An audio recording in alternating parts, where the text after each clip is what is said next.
Itu namanya siwin, tekom. Pada hari ini kami berada di kegiatan pembangunan jembatan gantung Kalaketo, Kabupaten Aceh Tengah, bahwa pekerjaan ini dilaksanakan oleh CV Sepakat Tamiang Bujaya dengan nilai kontrak 2,8 miliar. Saat ini di lapangan telah mencapai progres sebesar 57,02%. Seharusnya 95,40%. Terjadi keterlambatan dengan deviasi minus 38,40%.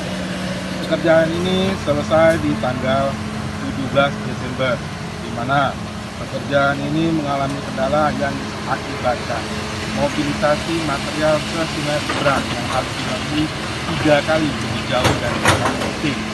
Kemudian bahwa fabrikasi terhadap rangka baja yang didatangkan dari Provinsi Sumatera Utara mengalami keterlambatan.